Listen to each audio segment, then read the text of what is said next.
Good evening and welcome back to the Student StarCraft AI tournament. We have got a new bot, it's called Pair Easy, and well, let's see what it's going to do.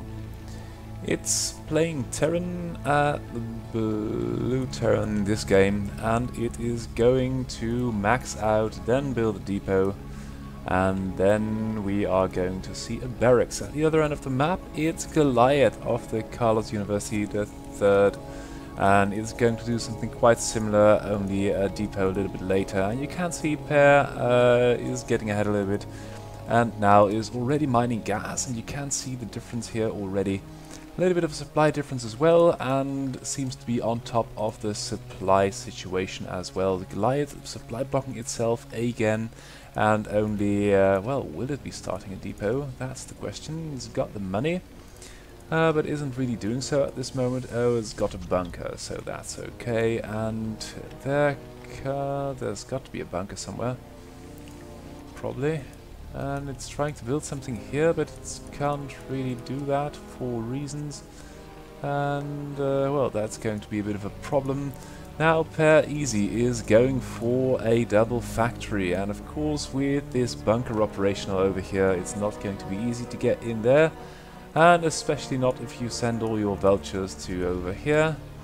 What have we got? 25 workers, upgrade, siege mode, spider mines, vulture speed, and the entire army's parked over here. And Goliath still not managing. Oh, this is interesting. Oh, and it's going to kill something, probably. Yes, there it goes, a couple of tanks. A bit of friendly fire. But Goliath doesn't really manage to build that second depot, and that's going to be awkward, but not as awkward as having the entire army over here. Now let's see if anything will change. And you can see Pair Easy keeping ahead of the supply, that's good. Not building an expansion, and Goliath is just mining minerals, so that's not really working either. And upgrade-wise, doing okay. We've got +1 weapons coming up. Building placement, a little bit of an issue. Widely spaced, not going to get itself blocked, but this may be the major problem. And, well, Goliath's still stuck on 18 supply. That's not really good. But Pair Easy is not going to kill it. Looks like. Oh, and it's long distance mining, so that's always good to see. If the main's mining out and you have accidentally blocked your natural position with the supply depot, and this building placement is really widely spaced. Oh, and it's still building depots one at a time in strange locations. Or not strange, but unnecessary locations, and it keeps building depots. That's quite good. But as you can see, there is quite a number of depots already, and it keeps building more. So, main army sitting out here. Composition is okay, 39 tanks and 47 vultures, but not a shot will be fired. And this game will time out, so that's the GG. And well, that's that, as they say. I've got to show you something, and it's Locutus at number 1 again. We had that same situation for... well, when was it? Yeah, the start of June, and now it's slowly climbing, and now it's on top of it. And with all the recommendations I received, it's, well, we've got a couple of games of Locutus and Crazier, so don't worry about that.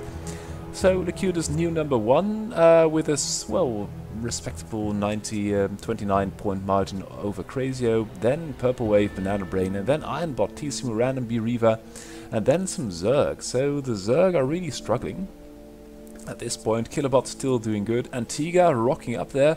That's pretty good too. But it's really all about the Protoss in the top 3, 4 now, and Ironbot and Crazio still hanging on for dear Terran life.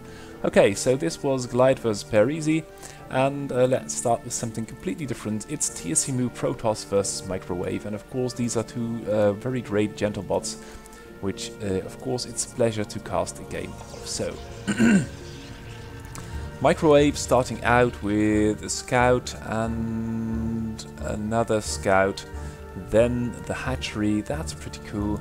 TSCMU going for the forge first, and then one cannon. may build another one if it's got the money. Yes, 2 cannons, that's pretty good. Should be safe against a handful of Zerglings. And microwave, will be interesting to see how many workers it will get, because that usually determines how the Zerg game plan is going to unfold. TSMU with a quick expansion, and then the natural, and you can see worker-wise TSMU 5 ahead already. And these Zerglings are not going to get anything done. Just see that there is a couple of cannons over there, and otherwise it's not really... Ooh, but this looked like a bit of a Zergling push, but also a couple of workers. So 11 workers, that's not the most, but it's okay. And then coming in for some more damage, and with 3 cannons you shouldn't really do that. That's just throwing Lings away, and that doesn't really work now, does it? So more Lings coming up. Lings, upgrade wise, Lings speed is there. And TSMU Protoss, because it got oh dear, oh dear, oh dear, oh dear, that's not good at all for Zerg. So many Zerglings lost. And now going for this building, which will be a cyber core probably, but it's in a special position.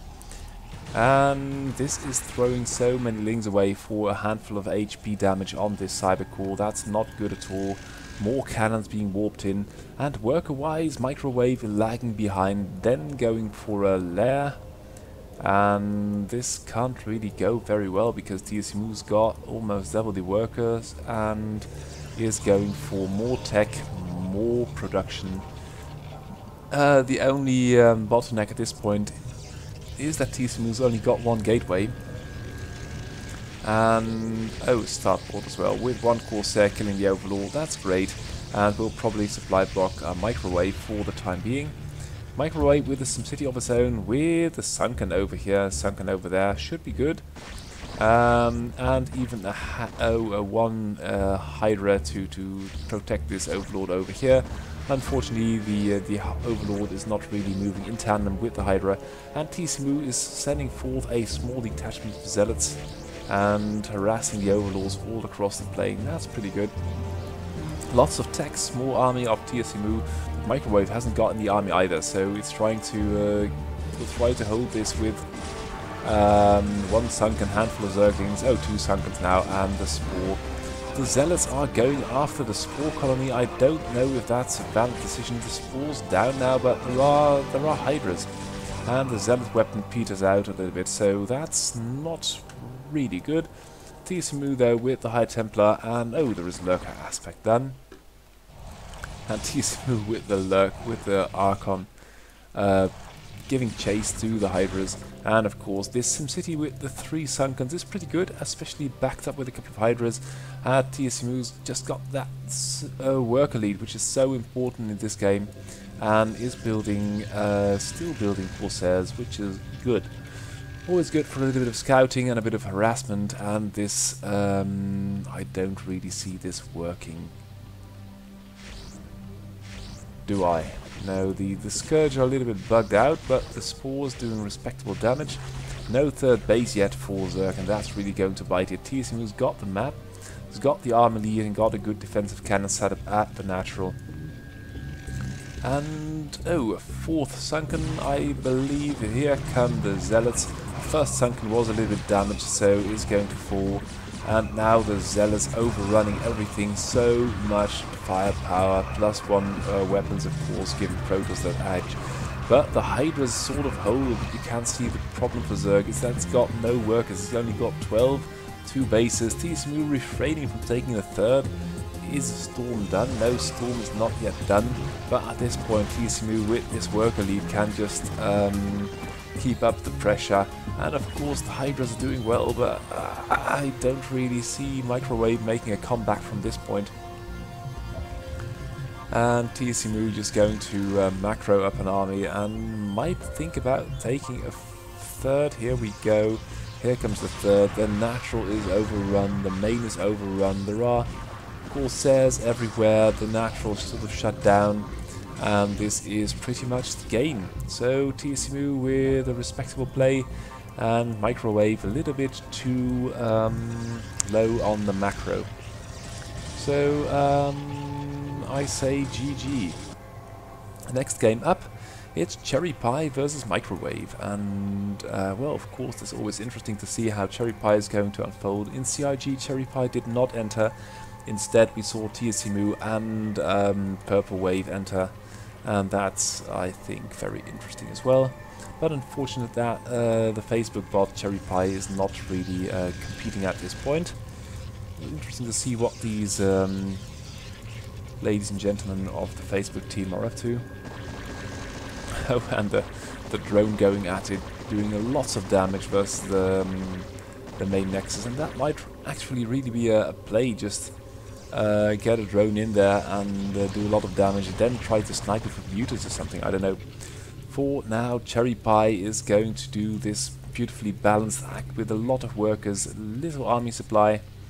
And because Purple Wave did this Forge Fast Expand, it's not going to have an army anytime soon. And there we go. And Cherry Pie, oh, now has got a pair of Zerglings. Versus one Zealot, it's not going to work all that well. But with the workers, I think that the Zerglings are going to fight and die. And now the Zealot will do some damage, but you can see Cherry Pie has got 25 workers. And only one army supply, so that will be a bit of a problem. But you can see already in the making is a lot of technology, lots of hatcheries, and although the Zealot is going to do a little bit of pestering, in the end with the defender's advantage it will not prevail, and you can see why. It will kill some workers. Oh, the workers will fight back. Oh, and this one just lives. And now Cherry Pie is going to do its pressure thing. It's going to be all over the map. Third base started already. And now the Zealots are being driven back with the Zerglings in the lead. Now 3 Zealots, that's good. But by now Cherry Pie has got a little bit of breathing room and will be producing a couple of Zerglings here and there. And you can see this is quite a respectable cloud, and it won't just do with a 1 or even 3 gateways might push it back a little bit. Upgrade wise, you can see lots of upgrades already done. +1 weapons for Protoss, that will help versus the Zerglings immensely. But Cherry Pie has now already started the 4th base, 3rd base is sort of up. No workers there though, so that's going to be a problem. This worker count is very, very good. Now the army count needs to increase, and the army value needs to increase, especially with all these Zerglings, with the +1 for Protoss done. But this is so many Protoss Zealots, and there is a small contingent over here, but then again, Cherry Pie has got some units over there as well, and once this base will be up, you can see the problem for Protoss. Protoss hasn't got map control. Oh, has got a Dark Templar, that will help a lot. But Zerg has got 3 bases up. 4 now, it's got 40 workers, so worker-wise... Oh, sorry, missed that. Oh, that was the probe that did it. The probe, the drone. That's a little bit sloppy by Purple Wave, and this is not how it should go, but there you go. And now Cherry Pie with the mutas as well, and you can see where we left off with the construction of the 4th base. We've now got a worker lead for Zerg, hatches all over the place, 2 at every base, and a little bit of technology. So yes, with the Dark Templar and with the Archon, you are going to do lots and lots of damage versus these Zerglings, especially I think with the +2 nearly done. It's going to be a bloodbath with this Archon, but in the long run it's not going to be very much fun for Protoss, because this Protoss army will eventually evaporate, and this Archon should not run, it should fight, and only run when it's not fighting, because you can see damage being done. Zerg army is yet smaller, but this Archon is really everything that's keeping this Zerg army together. The 5th base already started, 60 versus 40 workers, and Protoss has got a nice army, but it needs to fight so hard to keep the balance. And there goes the Archon, and there goes the last Zealots and Goons, and now it's all down to this meager defensive line, and of course the rallies. The main is not yet mined out because that drone killed the main Nexus.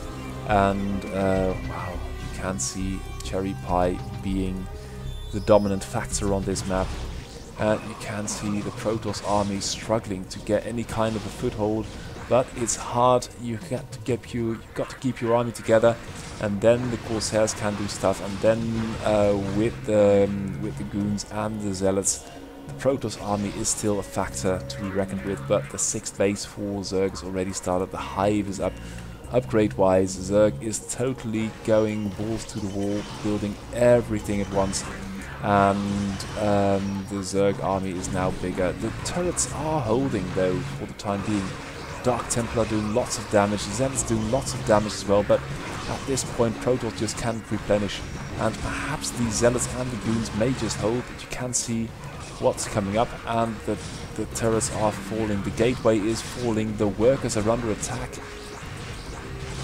And the Goons are holding, but the natural nexus is being targeted as well.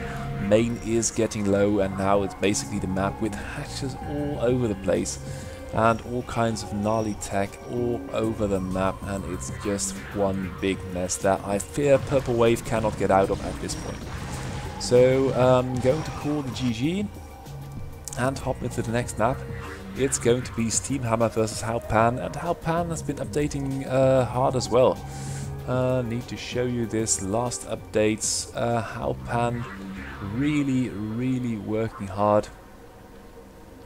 And well, Brian Weber, Toothpick Cactus will have some games with those as well. Crazier pushed an update, but it's really struggling at this point to beat back Lacutus. Fifth Wheel Legend, Purple Wave, Lacutus, well, those are the upgrades for CIG. And High School Strats got disabled for some reason. And Antigua pushed an update as well. Per Easy of the Dark Templar University of Denmark. No, that's not really it, but it was the DTU, the Danish Technical University at Copenhagen, I think. And we had a spade of bots using Dark Templar, so we dubbed it a Dark Templar University. But of course, as a Terran player, it cannot, so props for that. So, Steamhammer going for the quick pool with a quick sunken. That's a weird build. And now going for a handful of Zerglings. Halpan has got the bunker on the high ground with, I think, 3 or 4 Marines and more bunkers coming up. So these Zerglings are not really going to do much. And now Steamhammer's a bit dead in the water with a worker count, which is not good. And well, it's being replenished as we speak, but it's not going to be worth much anytime soon. And Halpan with a very defensive set of 2 bunkers and lots of money in the bank is not going to be able to exert any pressure anytime soon. Natural, or at least a second base for Steamhammer taken at the other end of the map, which is good, and a handful of Zerglings just taking up the guard position at the ramp of the enemy. Now another hatchery, and that's good because as a Zerg player you can never have enough hatcheries. And this worker transfer, I don't really know what to think of it. And now Terran is moving out with the Vulture, which is going to kill an ungodly amount of Zerglings, if I'm not very much mistaken. More lings, and well, the lair is done here. Worker-wise, Steamhammer okay, could have taken one more base with all the map control it's got. And Halpan hasn't got control of the natural, and oh, all the Marines have left the bunker, so that's not good. And should be careful not to lose the first siege tank. But for the time being, Steamhammer with a sort of wacky build order is keeping its head into the game, taking the natural at last. And 2 hatches here, worker-wise, okay, upgrades, nah, could be doable. Stim starting, and Lurker is done for Zerg, so that should be good. This tank is very exposed. Halpan with the relatively small army, and there you go, the tank gets saved by the infantry, and now pushing back the Zerglings. And here comes the first Lurker. There is, of course, a comsat. There is no natural yet, so that's going to be iffy. And this Lurker is getting scanned once, doing damage to the SCVs as well. Here go the scans, and now the scanner is empty, so that will be difficult. Oh, that's a poorly placed sunken right over here. Now, worker-wise, Steamhammer doing okay. And now with the Lurker weapon playing Minesweeper, which is not okay. Halpan really suffering from not having a natural and not having another comsat, but this is not the way to play Lurker, I can tell you. So that's going to take a while, but meanwhile with the map control, oh, should populate this base, that might be worth something. Steamhammer doing okay, but these Vultures with their mines and with their mobility are really dealing damage to the Zerglings. And with the repair, oh, here come the two Muters. That's good, but there is also a Goliath, and you are going to need a couple of more Muters to deal with this any kind of effectively. So, yeah, there we go. Here come the two Muters, and Halpan rocking up with the small army, taking the natural at last. Muter count growing a little bit. Damage being done by the Sunken, which is okay. Worker transfer getting mopped up by the Terran army. And no base taken at this end of the map, which is a bit of a loss, but well, you never know. And here come the Muters with the Zergis. They clean up the anti-air, so they save the natural. All the workers there are dead, of course, and the Muters are not really as efficient as they could be. But there are a respectable number of Muters right now, and if they were put to work, they might actually do some good, but they flap about a bit. They could easily take out this Goliath thing, but they just take a lot of damage. Meanwhile, Halpan taking the third base. Oh, its Steamhammer has taken a base over here, which is good. Should populate it a little bit. And now these Muters fighting the straight-up game versus the Goliaths with the repair and the Wraith. It's not going to work, I think. It's really... the worker transfer right across the map. That's pretty goofy. And Vultures in the natural of Zerg again. Not good. And the Muters sort of saved the day, but it's not really... If you let Terran get away with an economy of this size, it's usually not good at all. Oh, this is pretty good, because there is no anti-air at all at third, and a fair number of SCVs get killed with the Scourge overhead to help versus Wraiths. And this might just give Steamhammer the break it needs to get this eco going. This base sort of populated over here, another base taken, and if Halpan cannot save this base, where is the army? The army is over here, stuck on the ramp for some reason. Meanwhile, the third is being killed by the Muters, and the Muter cloud is growing. The Muter cloud is growing, and even the Goliaths aren't shaking it anymore. So the third base being given priority. Lots of workers killed over there. Main is running out, and you can now see, oh dear, Ultra Cavern, and I think at this point Steamhammer got away with the game. Steamhammer ran away with the game. Just too many workers at this point. Third, still a shambles for Halpan. It's based off Ironbot, but it's just not getting the stuff done. And well, this is not really defensive SimCity, but with the Lings, in the end, this small push will peter out, I believe. And once the Muters are freed up from the third, they may come and help versus this little push. Or can Halpan still do something? Still a lot of workers lost. The Muters, though, are coming home to roost and to kill everything that is here, hopefully. Or what the hell are they doing? Taking a lot of fire again from the Goliath. What the bloody hell? And all kinds of rallying going on, but although all the workers at the natural did get killed, I don't think the Halpan can sustain the push. The main is out, the naturals are the only base mining, and by now Steamhammer's got 60 workers. Oh dear, the eco. A small peek at the upgrades. Yep, there you go. What I thought. Lots of upgrades all over the place, and Terran's got a lot of tech going, but really hasn't got the income to get anything done, and Steamhammer would be well advised to build one or two Sunkens over here versus stray Vultures. Now the Muters are all over it, and the Muters are not really the most efficient fighters at this point, but the eco disadvantage Halpan is at this moment. Oh dear, there's an Ultra chasing Vultures, that's not going to work. But with a couple of Lings, perhaps eventually this Vulture may get caught. Yes, it takes a couple of hits there. In theory, it could micro down this Ultra Zerg thing forever, but in practice, not really. And now the Zerg army is everywhere. So that's the GG. Next game up, it's Crazio versus Lecutus, and that's the number 1 versus the old number 1. And Lecutus, I need not remind you, has been working so very hard.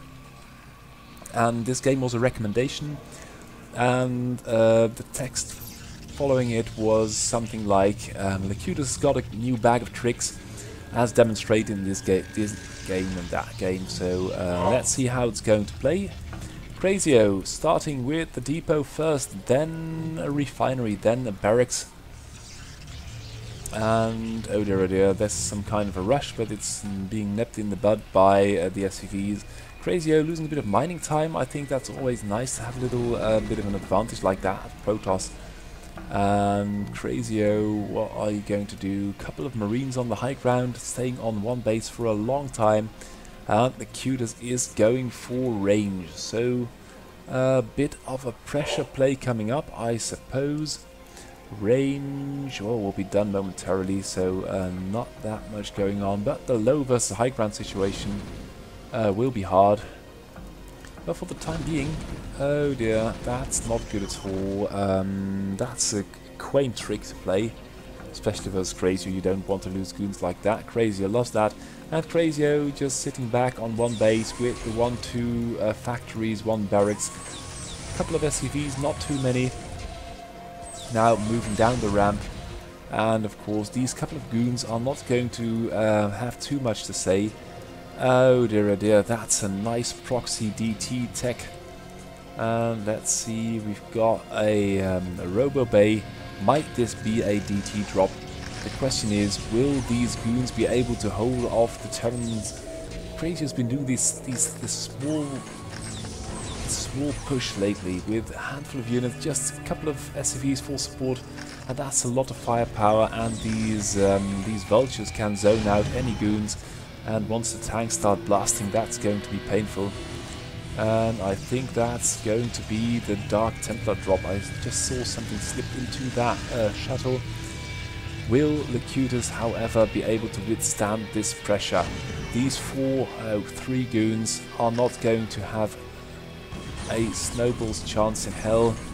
This shuttle thing needs to be dropped pretty quickly, or Crazio will, with the remaining army, just be able to push down the entire Protoss base. And the natural is done already. This Crazio, this new push is so very potent.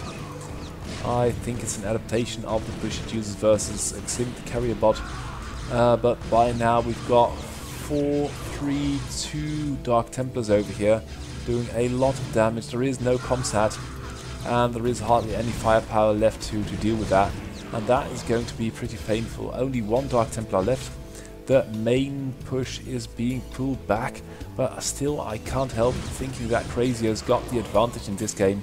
Last Templar gets scanned, and Crazio immediately rebuilding a couple of turrets, getting that cloak detection up and running. Now with the main army, there are still tanks out there, quite a lot of them actually, and the Locutus really cannot do a cheesy strat and defend a straight up game versus Crazio. I don't think it's going to happen. Crazio not taking a natural even now, that's quaint. Got the money. But this push is going to, well, sort of being held by Locutus. That's very impressive. And if Crazio would just take a natural, that would be game, I believe. But with the high ground advantage, I think that Crazio can still hold. The Zealots take the fight to the tank still holds. There is no repair, is there? There are a couple of SCVs coming up. And Locutus is moving down the ramp. Crazio, why are you not taking that natural? You've got the map. For the time being discontained, you can forego 400 vulture minerals. It's not really that much of a deal. And now Locutus is moving out. Ooh, with the repair, this tank just lives. Crazio bringing a little bit of air support with the floating building, with the Wraith, and now has got this natural up and running. So Locutus at this point not really succeeding with the Dark Templar drop. The main is out, and you can see where this is going to go from here. Crazio with a drop of his own, and having also found this tech expansion over there, and that was the game. GG. So, next game up, it's again Crazio versus the Cuters. I'm going to speed it up just a tiny little bit, because there is quite a bit of stuff to cast, and I don't have all the time in the world. Oh, sorry. Oh god. Sorry about that. I was trying to check the time, but sort of blew that. Now, again, we see the ranged play and the scouting SCV getting nipped in the bud. Is this going to be another Templar play? Looks like it was going to be a Forge. No, it's a Citadel. And now, oh dear, now without the low versus high ground situation, the Goons can range the bunker, which is good. It's going to cost Crazio a lot of minerals, and immediately starting the natural. Crazio going for a quicker natural 2 this game, and going for a handful of Goons. Worker transfer, yes, sort of. A couple of drones, probes, what are they? And oh dear, they just ran plumb by that bunker. I'll need to keep an eye on that. We've got, oh yes, there they go, and they take only not even structural damage, only a couple of shields, and now you've got 3 Goons with range in the base. Crazio defending with 1 tank, but it's going to fall, and that's only going to be 1, oh now it's 2 factories and a barracks. But these 3 Goons are going to do such an ungodly amount of damage, and new Goons are rocking up the natural with range. Now 3, there you go, that's a really strong play. A small run by, so many workers killed. This Goon's still alive, and now it's dead. And you can see the amount of workers which are dying, that's absurd. And still Crazio being pressured at this 1 bunker. Now a handful of Dark Templars, and this time there is nothing for Crazio to help him defend that. The original 2 Goons are still up there. The 1 Goon is still trying to crack this bunker, and Crazio is not mining, not anywhere. And more Goons are rocking up. 3rd base being taken by the Cuters, and the Cuters with this nice ranged pressure play with the run by, and now on top of that the Dark Templar drop.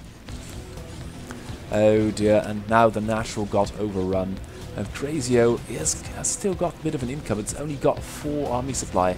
That is not going to work, and although the SCVs and the 1 Marine do their utmost, it's not going to be much use versus 4 Dark Templars. Immediately killing the detection, killing the main command center, killing the natural command center, and that is the GG. So last game, I believe, of Purple Way of what's it called, the Cuters, and then we'll be showing you some of the lesser gods. And well, let's see the fight for the Protoss crown, because I need not remind you that the ELO ranking at this point is such that the Cuters is at number 1 with a 29-point lead over Crazio, and then it's Purple Wave with a 120 points behind that. But Protoss-wise, Crazio is being sandwiched, and then Ironbot is trying to hold up its end of the bargain. Then TSMU Random and another Protoss, and then it's the Zerg, and of course TSMU Protoss 2. And Tiga is trying to join that respectable group of top players. So without further ado, I give you the beautiful game of Cuters versus Purple Wave, and Purple Wave is playing purple. That's very appropriate, going for pylon, and as of yet this is a mirror. Another pylon, and the gas being taken, and the gas being taken. So for now this is a mirror matchup, and the scouting probes are going to pass each other. And here we go. The forge is started for both players, and I think that the Cuters eked its forge out a little bit, its core out a little bit closer to. No, that's certainly not it. And now the Cuters. Oh, here is the bifurcation. This is going to be, I believe, a citadel or a forge, and another gateway. And the Cuters, what's the Cuters going to do? No, it's a citadel, and there must be a Templar Archives. Yep, there it is. Is this it? Yes, there it is. So some kind of Dark Templar play, and we saw earlier how very effective that is, although you need a bit of a lead to be able to do the damage. And Lycidas is just going for a big army. There is no detection, so that will be problematic. First 2 Dark Templars coming up. And oh dear, Lycidas with this sacrifice of the goons is trying to stall this Protoss army of purple waves, and perhaps now it's got time to build detection. It's got a forge, might do with a couple of cannons, and the goons are being sandwiched between the rallies and the 3 Dark Templars. Meanwhile, it's going to be quick and bloody. We've got this, yeah, there we go. That's 2 cannons in the mineral line, so Dark Templar-wise won't be the end of the world. But this goon is the last bit of Lycidas' army, and this goon is going to die if it's not very there you go. So now in a reactive play, Lycidas building this observatory, that's good. But meanwhile, Purple Wave has started the army, has got the defensive line up. And oh dear, oh dear, oh dear, that's going to be so bloody. And with only 2 cannons and 0 army, or the army consisting of an observer, I think that Purple Wave could rush it, and more forces are coming up, so perhaps it's planning to do exactly that. And Lycidas, what are you going to do with the goons and the cannons? With the rallies, perhaps you might just win this. Oh, the goons for Purple Wave are retreating. Why? I don't know. Now the high ground and the observer versus the low ground and no observer might just hold this. Upgrade wise, no, about equal. This, of course, there is the zealot speed for Purple Wave, but it's not really going to matter in this game. And now I think with the zealots being produced and killed, that Lycidas is fighting the better fight, but economy-wise, Purple Wave's more than double. Archon, not really the best choice in PvP, especially not versus these goons of Lycidas's. And oh dear, oh dear, oh dear, this is going to be close. Oh dear, it's going to run. This goon is so damaged. And Lycidas now taking the natural, but the goons are not really firing properly.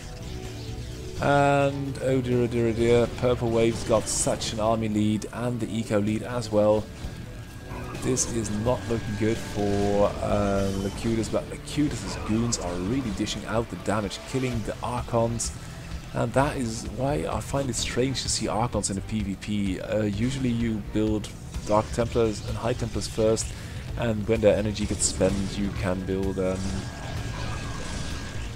dear, the natural nexus is going to be under attack. 2 goons from the high ground, goons coming in from the map. This Archon is low, but it's retreating, so for now Lycidas doing okay, and Lycidas still doing okay with the, I say, the superior army composition. More goons. Upgrade wise, neither player has got +1 weapons. So I'd say that this Archon thing is really backfiring on Purple Wave. Purple Wave starting a 3rd, that's good. And also I saw starting Storm. That might be a better use of High Templars. But for now, oh, going to lose one? No, not really. You can't. You've got to be kidding me. And these goons are doing so much damage versus the Zealots and the goons of Purple Wave.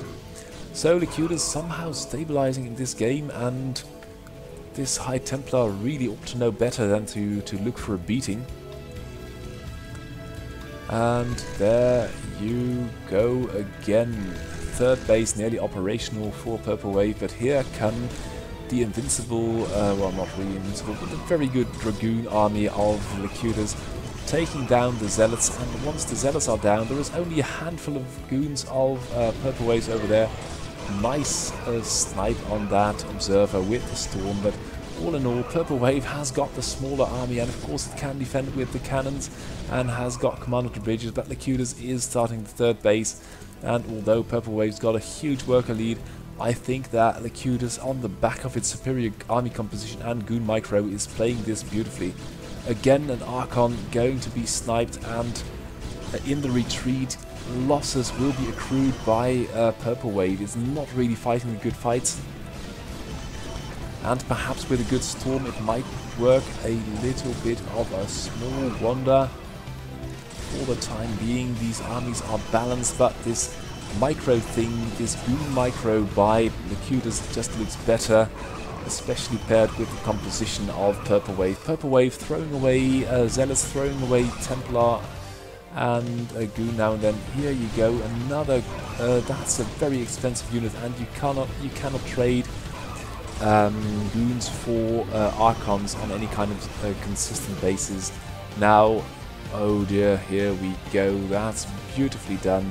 And although this is the 4th place for Purple Wave, Locutus is macroing so very hard. It's out of this world, keeping its money down beautifully, and has got so many workers. That said though, Purple Wave is roaming the map with the superior army, and Purple Wave, the Archon, but is taking down this base, and Locutus will try and rescue it, but will it be in time? That's the question. One cannon up here, and this base might be taken down, will be taken down. The defensive measures from Locutus are not going to be there in time, and now it's a 3 versus 3 base situation with a huge army lead for Purple Wave. So even though, and really Locutus needs to do something about this, this is not good at all. Throw up more cannons or try and defend this. Locutus trying to macro in this direction, is now... Have we got any upgrades? Yes, upgrades are being built. Locutus has already got the +1, and the Zealots are pinning down some of the goons, but the goons are doing such a lot of work, it's out of this world. This base is going to fall though, so it will be 2 versus 3 base, and this base will be up. Will the workers be able to make their escape? No, they won't. Oh, but Purple Wave has got some weird issue pressuring this base. Is not really working, and that means that a lot of armies getting called up over here, targeting the... now targeting the cannon, so this base is officially overrun. But Locutus is not out of it yet, although Purple Wave, what are you going to build, mate? It's really lots of production on this end of the map as well. This base dead over here, and Locutus in the nick of time saves it. But now is going to lose this base over here, and the main army in the middle of the map is just too fragmented at this point. But Purple Wave's army isn't all there either. It's dropping.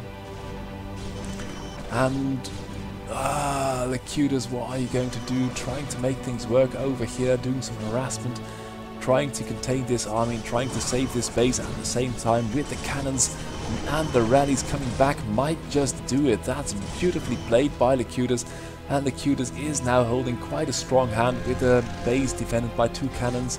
This base is not going to be of much use with the Stark Templar over here. These players are so good, and Locutus still has got this huge army lead. And although Locutus is winning fights in the long game, I think that this is just too much army for Locutus to deal with. A couple of goons are going to be lost, and upgrade wise Purple Wave is forging ahead as well, no pun intended.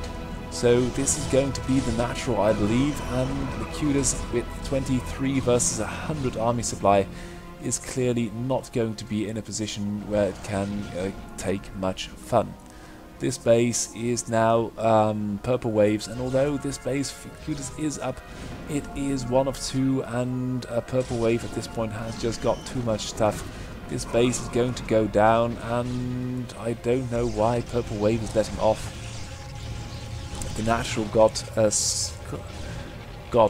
sacked, and now Purple Wave's got to get its army together and determine on a course of action, because Locutus hasn't got an army, and losing this base as well, lots of probes going to be lost, and you can see Purple Wave is approaching max, taking all the bases it just killed, and it's just going to be one bloody battle after another for Locutus. Although Locutus with this goon army over here is doing good, in the end it's just going to lose units which it cannot replenish, and Purple Wave is going to macro so hard it is no longer possible for... oh dear, here we go, lots and lots of forces. The Nexus is going to fall, and now Locutus is down to 2 mining bases and an army supply of 40, which is respectable, but it's only half the size of Purple Wave's, And Purple Wave, oh dear, oh dear. Lecudus is, wow, that's pretty impressive.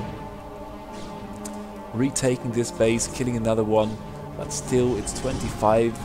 The army disparity at this point is just too big.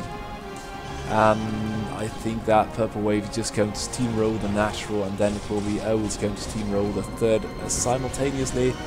And Purple Wave giving a PvP clinic. This is so well played, and even though Lecudus had this green thing going in the middle of the game, in the end it's Purple Wave prevailing, so do not be surprised if Purple Wave is going to make an attempt at the #1 position as well. So, well, you can clearly see where this is going. Lecudus with 0 workers and Purple Wave maxed. I am going to call the GG small peak at the time. Yes, there is time left. So I thought, well, let's see how Proxy and Egbert are doing. I think this is the last recommendation I have got. So should be good. I'm going to speed it up just a notch because there are more games coming. And Egbert is going for the barracks first. Then another one. And Proxy is going for a quick natural expansion. And Egbert is going for a quick natural expansion as well. Which is all good sports. Going for another hatch. And going for a sort of a small contain, with Egbert being pretty safe with the bunker and the marines. And of course, if you're going to go marines, you're going to have a pretty decent army pretty soon, especially with the medics popping up. But Proxy is going to macro, and that's what we love about Proxy. It can do so much in so little time, balancing workers and army pretty well. And then going for Hydras, and I don't really think that Hydra is necessarily the best composition versus Bio, but it will detain Egbert for a little bit, and then Egbert is pretty much going to steamroll anything Hydra. 2 Sunkens over here, and if the Hydras might retreat until the Sunken line, you can see how much damage this Terran thing is going to do. The best one in the range aren't even done yet, but with the 2 Sunkens, I think that Proxy is going to hold, and Proxy just started the 4th base. Worker-wise, Egbert's ahead, but base-wise, it's Proxy which is in the lead. And upgrade-wise, a couple of Hydra upgrades, nothing spectacular over here. And once this +1 hits for Egbert, it will be in a good position. And this Hydra thing, it's not going to work versus the Bio, and by the looks of it, Egbert is going to play pure Bio. And are there more Sunkens? No, there are not. And the Hydras are being lost as well. More bases taken. Same goes for Egbert. But I think that these bases for Proxy will not come into play because there is just so much damage in the form of this Bio group. The Bio ball at this point is so strong. The Science Vessel dies. The high ground position is okay. A couple of medics are dying. But this Bio thing by Egbert is now being constantly reinforced. And oh, Proxy is trying to save the day with pure macro. And Egbert isn't having none of that, is trying to nip these bases in the bud, now leaving off the natural, but with the 3rd base up, that is going to be a hell of a lot of Bio which is going to exit this base. And now the army is retreating, and oh, that's a lot of damage just by moving forces and not moving them. That's, oh, but now Proxy is suffering the same fate. What a lot of damage being done. Proxy with a very small army. Got these bases up alright though, so that's a boon. The Sunkens didn't get re-established, that's not okay. And Proxy with pure macro is, oh dear, Egbert really flipping out over there. And this base is going to be, well, cat food, I would say.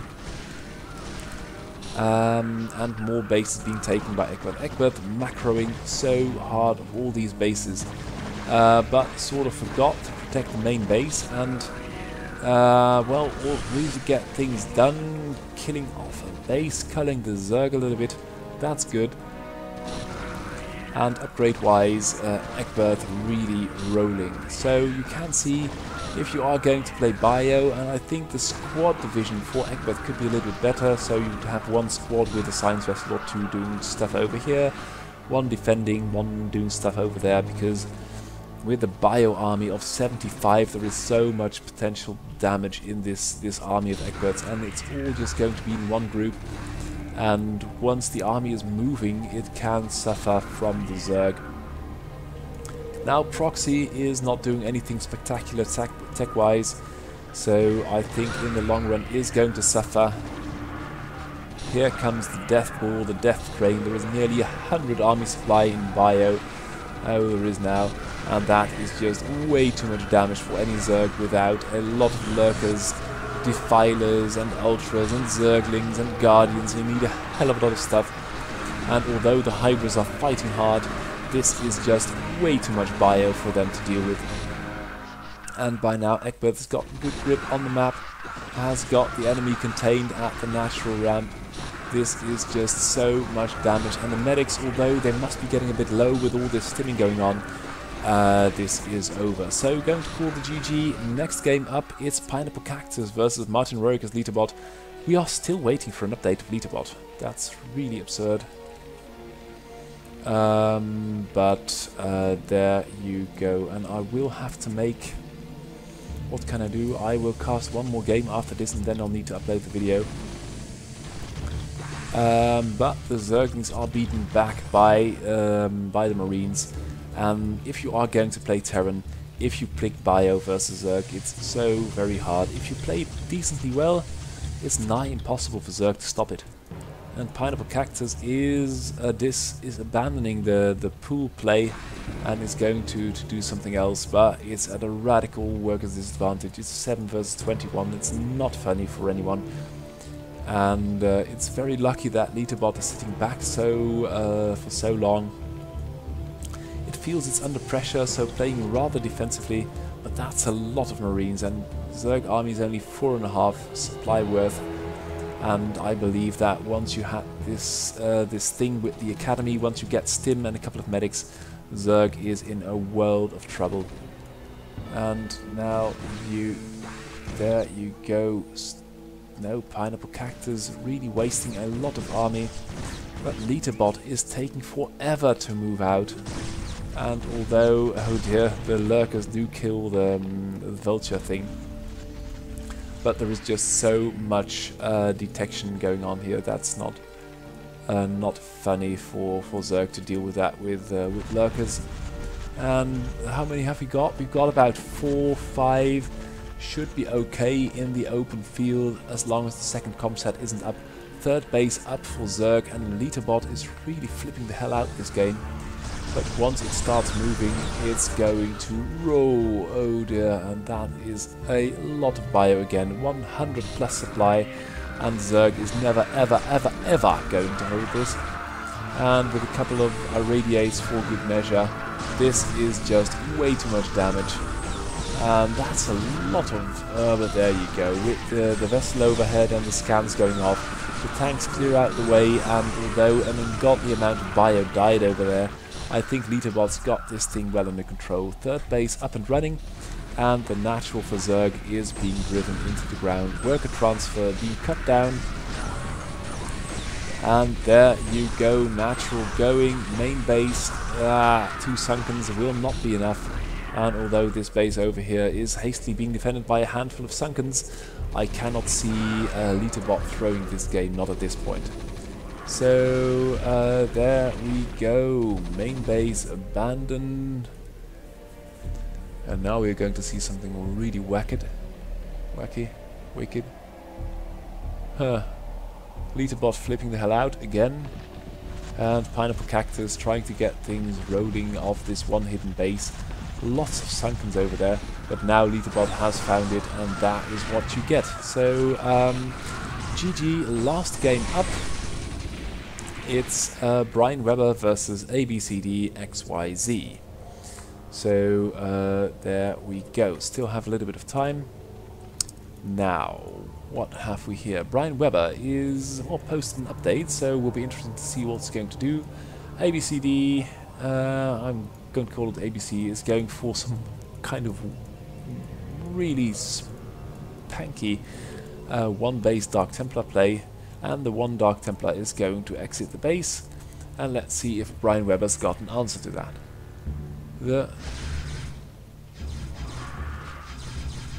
the natural nexus being attacked hatchery.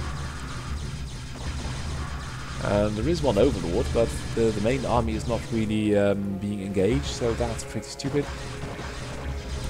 The lair lives though, so that's not good.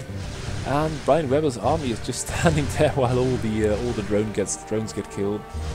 And that is pretty much going to be the game. Oh, the overlord was out of range, that's pretty silly. And although one Dark Templar dies, now the game's up. There is one drone. Could Brian Weber stage a comeback? I don't know what's being made, one Dark Templar at a time. It's pretty cheesy, but at the rate things are going, perhaps Brian Weber could stage a comeback. Could make another drone, but it's making it in the wrong location. And there is another Dark Templar coming up, and that was the game. So thank you for watching. As I said before, interesting fact of the week is Locutus is number 1 and Purple Wave's working hard. Crazio and Iron really being set on by all these Protoss. We'll be seeing the state of the game again next week to see how things have shaped up. For now, I thank you for watching, say goodbye, hope to see you again next week. Cheers!